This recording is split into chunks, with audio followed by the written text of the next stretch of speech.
preuves sont sans équivoque. Chacun des manuscrits originaux du Nouveau Testament a été écrit en grec. En revanche, il n'existe aucun manuscrit original en hébreu du Nouveau Testament. Les traductions des textes grecs originaux ont ensuite été écrites en latin, en copte, en syriaque, en éthiopien, en arménien et en géorgien. La première version hébraïque d'un livre complet du Nouveau Testament n'a été achevée qu'au XIVe siècle après Jésus. Il s'agissait d'une version du livre de Matthieu, incluse dans un ouvrage controversé du juif incroyant Shem Tov. Mais même à cette époque, elle comporte des éléments de langue latine et médiévale qui prouvent qu'il s'agit d'une traduction tardive dérivée du livre grec connu de Matthieu, plutôt que d'une version hébraïque originale du livre. Il existe des manuscrits syriaques, différentes versions de la langue araméenne, mais les preuves prouvent que même ceux-ci ont été traduits à partir des manuscrits grecs originaux du Nouveau Testament. Mais il ne s'agit pas d'une étrange anomalie.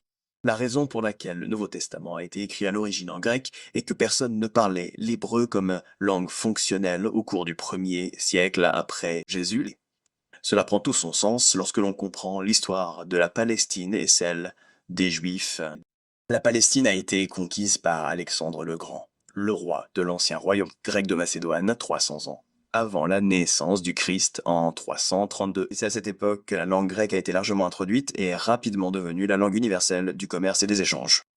Mais même avant cela, les Juifs avaient déjà abandonné leur langue paléo-hébraïque de Moïse, qui n'était en réalité que du phénicien. Cela s'est produit lorsque les Juifs ont été exilés à Babylone, entre 600 et 500. C'est produit en guise de punition, parce qu'ils ont commencé à adorer les démons et à sacrifier leur bébé à Moloch. Pendant cette captivité, les Juifs ont totalement abandonné leur langue d'origine et ont rapidement adopté la langue babylonienne appelée araméen. Les personnes qui insistent sur le fait que l'hébreu était une langue des Juifs du vivant de Jésus ne comprennent pas que ce que la plupart des gens appellent l'hébreu biblique n'est en réalité que de l'araméen. Si vous regardez le mot hébreu dans la concordance de Strong, vous verrez qu'au cours du 1er siècle après Jésus, ce qu'on appelait hébreu n'était en réalité que l'araméen, la langue adoptée par les Juifs pendant leur exil à Babylone. Pour prouver ce point, l'écriture hébraïque moderne est presque identique à l'écriture araméenne. Plusieurs siècles plus tard, à la naissance de Jésus, l'araméen était devenu très limité principalement par les Juifs de Jérusalem, tandis que le grec était devenu très dominant, en particulier pour la majorité des Juifs du monde en dehors de la Judée, qui étaient largement plus nombreux que les Juifs parlant l'araméen à Jérusalem. Voici un extrait d'une autre vidéo que j'ai réalisée expliquant l'histoire des deux langues hébraïques. Saviez-vous qu'il existe en réalité deux langues hébraïques totalement différentes ? La première langue hébraïque était utilisée par les Israélites hébreux à l'époque de Moïse. Nous appelons cela le paléo-hébreu. Malheureusement, cette langue est devenue morte au IVe siècle avant Jésus-Christ, des centaines d'années avant la naissance du Christ. Les Juifs l'ont laissé mourir au profit de la langue babylonienne, l'araméen, lorsqu'ils furent captifs à Babylone entre 600 et 500 avant Jésus-Christ. À l'époque de la vie et du ministère de Jésus, lui et les apôtres utilisaient la Septante grecque de l'Ancien Testament comme leurs principales écritures. Nous le savons parce que, dans le Nouveau Testament, Jésus et les apôtres citent mot pour mot l'Ancien Testament selon la Septante grecque. C'est la plus ancienne traduction de la Bible hébraïque qui existe encore aujourd'hui.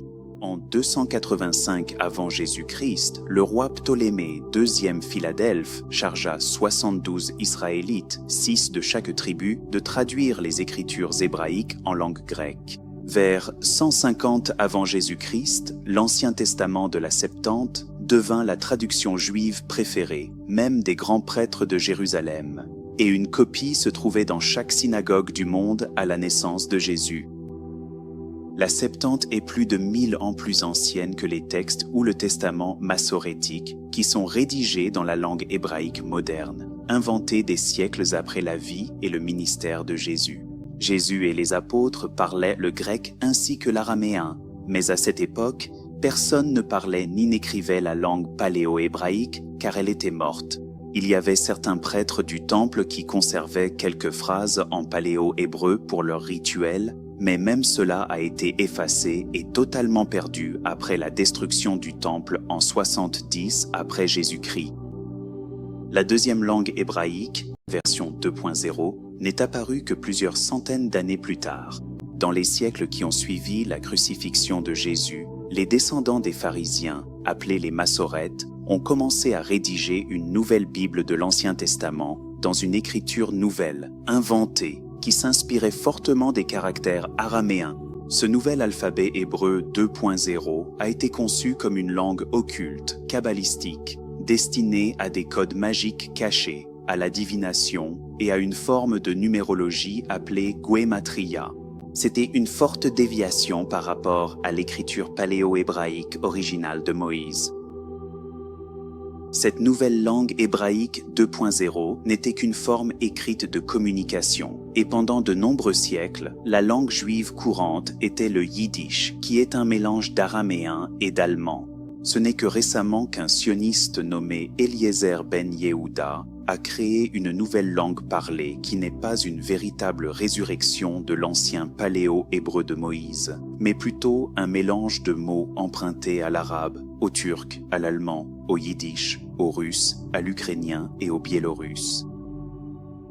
Un ami m'a récemment demandé, « Eh bien, si personne ne parlait hébreu pendant la vie et le ministère de Jésus, qu'en est-il d'Actes chapitre 22, verset 2, où il est dit que l'apôtre Paul a parlé en hébreu à la foule en colère des Juifs ?» Eh bien, c'est une excellente question, et j'étais vraiment content qu'il me la pose.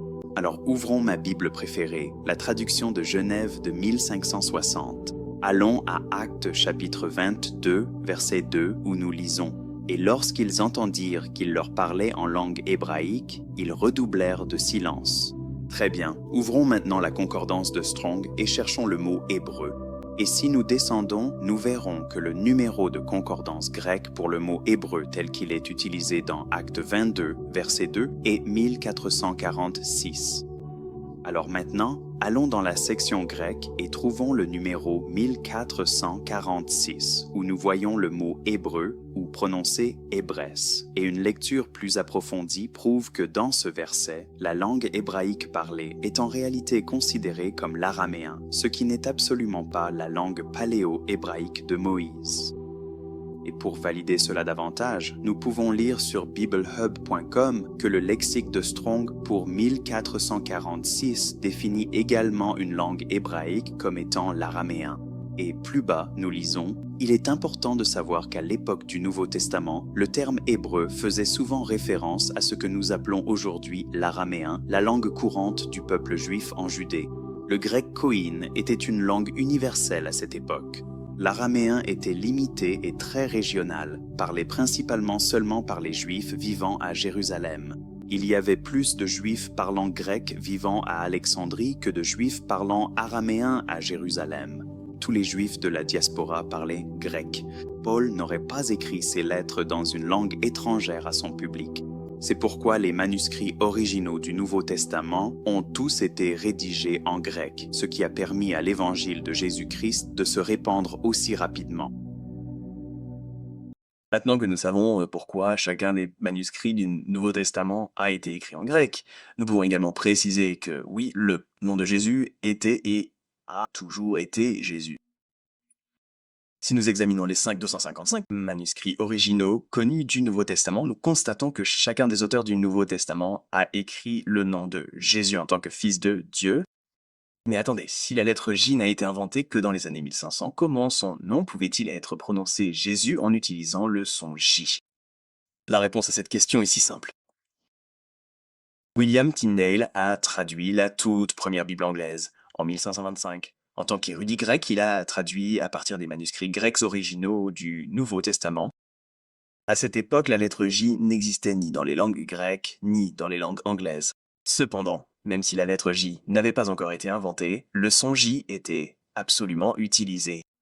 La règle de prononciation était que si la lettre I était placée avant une voyelle, elle créait le son J. Par exemple, en 1611, le roi Jacques était un souverain et son nom était prononcé King James, même si son nom était orthographié avec un I, I-A-M-E-S. Et même si le mot juif s'écrivait I-U, il était toujours prononcé avec le son J exactement comme nous le parlons aujourd'hui. La même règle était appliquée en grec à l'époque de Jésus. Cet usage du i pour représenter le son j devant une voyelle faisait partie de la pratique linguistique de l'époque où la lettre i remplissait de multiples fonctions phonétiques en fonction de sa position dans un mot. Nous pouvons donc enfin mettre fin à toutes les idées stupides selon lesquelles nous devrions appeler Jésus autrement, quelque chose de plus hébreu comme Yeshua ou Yahusha.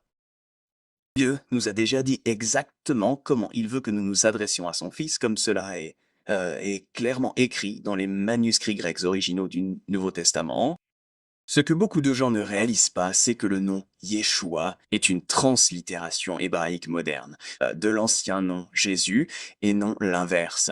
La vérité est que le nom Yeshua est un nom d'appât promu par les rabbins kabbalistes pour tromper les chrétiens indifférents et sans discernement, et les amener à abandonner le puissant nom de Jésus. Vous savez de quoi Israël a besoin aujourd'hui? Ils ont besoin de Yeshua. Yeshua. Mais si vous amenez Jésus, vous amenez la mauvaise personne. Ne nous amenez pas Jésus. Le mystère, derrière le nom le plus célèbre et le plus étonnant du monde. Jésus est Yeshua. Yeshua. Yeshua. Yeshua est le vrai nom. En fait, Jésus est le vrai et correct nom ancien du Sauveur. Nous le savons parce qu'il apparaît écrit sous cette forme exacte comme le même nom pour le prophète Josué dans la plus ancienne traduction des Écritures hébraïques qui existe encore aujourd'hui, la Septante, écrite des centaines d'années avant même la naissance de Jésus. Et c'est pourquoi les auteurs du Nouveau Testament ont continué dans la tradition d'écrire le même nom que les Juifs utilisaient depuis des siècles, le nom puissant de Jésus. Ici, dans mon exemplaire de la Septante, nous voyons que 300 ans avant la naissance du Christ, les Juifs utilisaient le nom de Jésus. Cela prouve que le nom de Jésus n'était pas un faux nom païen, inventé par les Romains ou Constantin, une désinformation très populaire parmi les gardiens de la Torah et les Juifs messianiques, qui s'est répandue comme une traînée de poudre à cause de loups et de rabbins déguisés en brebis, comme Jonathan Kahn et Yitzhak Shapi. Des recherches approfondies et honnêtes prouvent qu'il y avait plus de Juifs parlant grec en Méditerranée et même en Palestine que de Juifs parlant araméen à l'époque de la naissance de Jésus. Et rappelez-vous, l'hébreu était une langue pratiquement morte des centaines d'années avant la naissance de Jésus. Et le grec était une langue universelle de l'époque pendant les premiers siècles avant Jésus et après Jésus. Et la Septante en témoigne, et voici le rabbin Mordechai Griffin, un juif messianique expliquant à sa congrégation de ne pas suivre Jésus, mais plutôt de suivre Yeshua, qui, selon le rabbin, est également une divinité de la Kabbale nommée Mimet. Eh bien, j'attends avec impatience le message d'aujourd'hui qui porte sur l'entité mystique, si vous voulez, Mimet et Yeshua.